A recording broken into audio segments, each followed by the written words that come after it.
of Visit Scotland through its Event Scotland team is to support the delivery of the country's national event strategy, which is Scotland the Perfect Stage. We're halfway through that strategy, which was 2015 to 2025. And its vision is to develop through a One Scotland approach a strong and dynamic events industry, producing a portfolio of sporting and cultural events that delivers sustainable impacts and international profile for Scotland. The portfolio approach is really important, whether that be small sporting, cultural or business events, and they can either be one-off or mega events such as Ryder Cup, Solheim Cup or the Euros this year that we have in Scotland, fixed events such as the Fort William Mountain Bike World Cup, or recurring events like the Open Golf Championships or the Edinburgh International Festivals.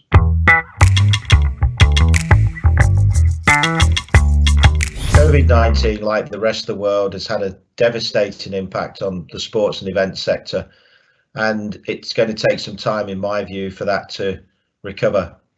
We've seen the Olympics cancelled from last year to this year, and scheduled events in Scotland have been pushed back 1, 2 or 3 years, and the Euros is a classic example of that. I think travel restrictions have made things even more difficult and will do for some time. And obviously over the next couple of years, there'll be a sense of catch up and also a sense of relocation of some events whilst the global pandemic remains in some parts of the world. However, there were some bright sparks last year in that we still managed to operate 3 golf events, albeit behind closed doors with very strict COVID rules and the players and officials working in a bubble environment. They were extremely successful and did provide for some live sporting TV, which was really important when everyone was at home.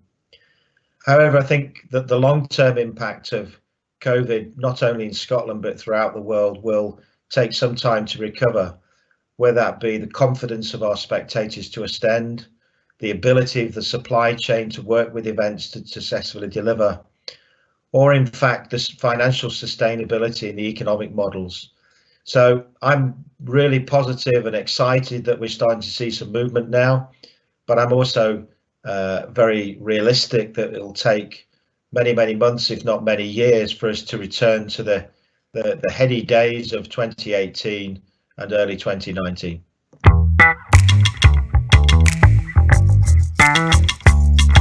We've had many sort of strategic and tactical approach to supporting the industry through COVID-19. And they've been through industry advice, but also through funding.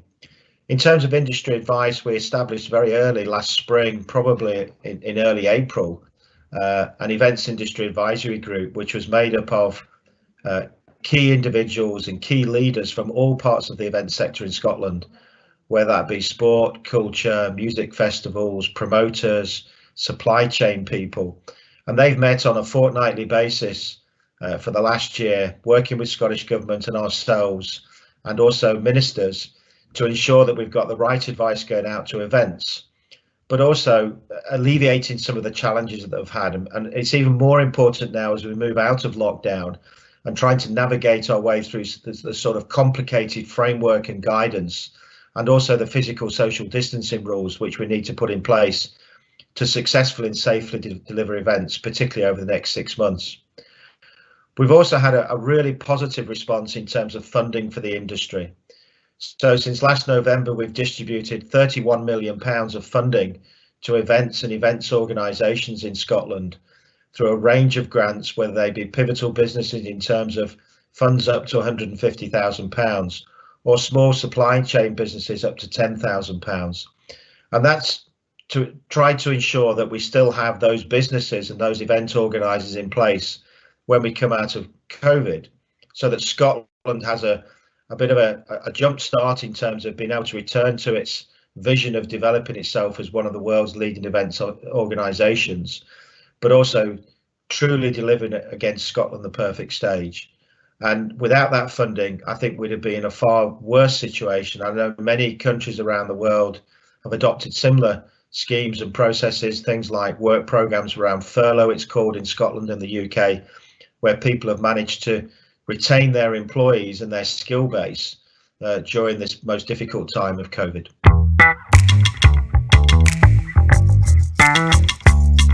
Well, I think it was already alluded to it, that there are many challenges and opportunities. I'll start with the challenges first, but I think the challenges are surmountable with good planning and good thinking with both government organisations like ourselves in the industry. But I think travel restrictions were one of the initial main challenges and hurdles for major events, not just in Scotland, but around Europe and the rest of the world. We still have a no international travel situation, both in the UK and Scotland. I think that's going to take some time to move to a much more even playing field. And obviously, as I said earlier, as the pandemic still exists in certain geographies around the world, they will not be green corridors for travel for many, many months, if not, well into 2022. There will be a requirement for events to maintain COVID mitigations, and I think there's an interesting debate around the whole social physical distancing environment regarding events and those numbers. But I do think we'll see situations for some time to come where people might have temperature checks when they arrive. They might be asked to carry out a lateral flow or a PCR test before they attend, maybe even post the event, to monitor community transmission. And we might well see, as we've seen on a number of televised broadcasts from around the world, spectators and fans wearing masks in stadiums for some time to come. Obviously, there is a confidence factor here amongst the spectator environment. The UK, and in particular in England, currently have an events research programme this month, which is very ambitious, and the findings of that are being shared across the whole of the UK, and I'm sure throughout Europe, in terms of the impact of different types of environments and different sectors and different mechanisms put in place to manage major sporting and cultural events. So, for example, this weekend in Liverpool, there is an event where people will have been tested and will have to be obviously negative before they arrive, but there'll be no social distancing and no face masks. And then they'll be further tested next week within the 5-day period to see if there's any incidents of community transmission.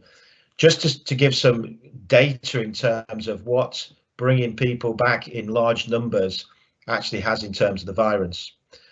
I think for us, one of the big things that we are looking at is the whole public confidence factor. And I think there are two aspects for that. There's not only the spectator attendee confidence in terms of going into major venues or major outdoor music festivals or a major golf event, but also in terms of that impact on the locality that you're taking the event to. So are the communities or cities or rural and urban locations comfortable with a mass increase in numbers of people from outside of their area attending?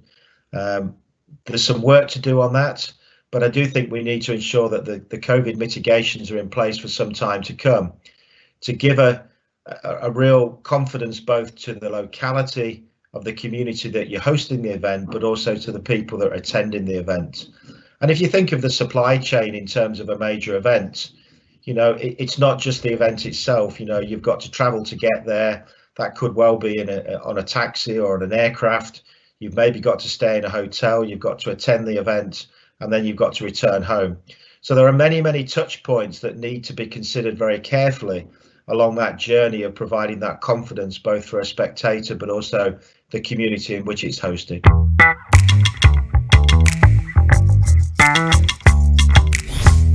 The impact of COVID will be felt for some time, and I think there are some opportunities for all of us to take away from COVID in terms of the future shape of major sports events around the world.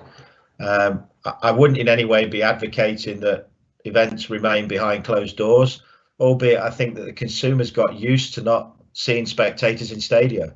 And you watch a football match or a Champions League match on television now, and you actually forget there's no fans there because of the way it's been produced, and the camera angles have changed quite significantly.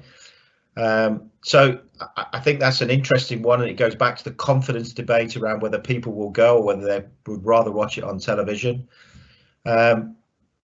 But I think that sports events should be a means to an end rather than the objective now. And I do think that it will, for rights holders, give them a period of probably introspection.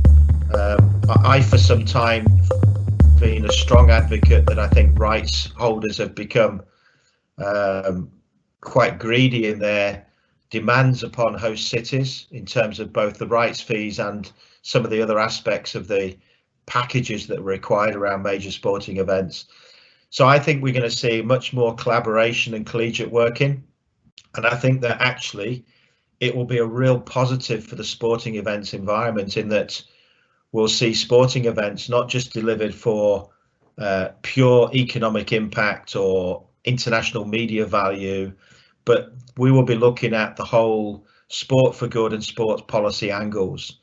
You know, in a Scottish context, the greatest example of that is the 2023 Cycling World Championships, where we're combining for the first time ever all 13 World Championships. And the key driver for Scotland was around transformational behavioural change. So we will obviously deliver the 13 World Championships to the UCI level. They'll be world class, they'll be on time and on budget, provide that appropriate output for the UCI in terms of Paris qualification for 2024. But around it, we'll really be looking about what can it mean in terms of the whole green agenda, the sustainability agenda, the environment, young people, women and families. And cycling has a particular strength in that area, because obviously during COVID, the incidence of people getting back onto their bikes has boomed significantly, not just in Scotland and the UK, but throughout the world. So it's something we now need to harness, you know, and I'd love to see young people in Scotland ride to school in future rather than be taken in the car. Now, there's a whole raft of reasons why that's changed. Some of it's around geography in terms of where children live in relation to their schools. Some of it's been around safety and security, in that parents consider it's more safe to take their children in a car to school than it is for them to ride to school. But I do think there's a transformational change there. And I think one of the greatest advocates in Europe of what we've seen around cycling has been what's happened in countries like Denmark and Copenhagen. Holland is the obvious example in terms of, you know, riding a bike in your normal clothing attire to work, school or shopping is absolutely everything that you do every day of the week. And that came out of the fact that in the 60s and 70s, they had a high incidence of deaths on the road through cars, and particularly with young people. So we have a very lofty and very ambitious program around 2023 to convert some very different agendas around the Cycling World Championships. And I think that we will see probably over the next 2 to 3 years a number of events that will work with host cities much more collaboratively, much more collegiately, and share the visions and agenda for that event. So it won't just be about delivering the World Championships, but it will be about delivering, well, how do we get more women involved in that particular sport? How do we appeal to the whole equality, diversity and gender equity debate? So it's quite challenging. It's something that I think sport has considered for some time. But for me, if we're going to secure public sector funding or government or city or regional funding in the future, we're going to have to demonstrate that it's not just about a sporting event, and that, you know, the vision of delivery around showing positive impact about, in the cycling case, riding a bike can bring to life the power of the bike will be extremely important.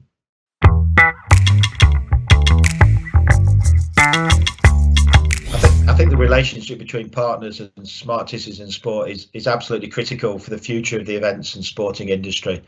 And I think that we've seen a sea change in people's approach and attitude. I've been involved in major events now for a long time, and over the last sort of probably 15 years in this role, if I was to wind the clock back 15 years ago, I think people were very wary of competitors and actually retained the information themselves and didn't share it. But I think now that through organisations like Smart Cities in Sport, through the International Association of Host Cities, which again works very closely with Smart Cities in Sport, I think we've got a much more collaborative and open and transparent relationship around the world, which can actually only be for the better and the good of sporting events in the future. So we do share best practice, we do share case studies, we do say this worked, that didn't work. We actually, you know, quite often share budgets with each other so that we understand what the cost factors might be or the impacts might be. And I think that it's been a really, really positive development in how people have worked together across the world for the betterment of sporting events and major events. And I only see that growing because I think, you know, most of us can pick the phone up to one of our colleagues in any part of the world or within the Smart City and Sport network and have a very positive and open and transparent discussion. Sometimes it might be on a confidential basis, sometimes it might be on an open basis. But I think that that's one of the great strengths of the organisation, but it's one of the great strengths that I think the sporting events landscape has really taken on board over the last 3 to 5 years. And ultimately, that will be for the better development of both the sporting event, but also for the athletes and the fans. So it's a vicious circle, isn't it? But it's something that we need to buy into. And I'm very personally committed to that ethos, which I think is critical for all of us.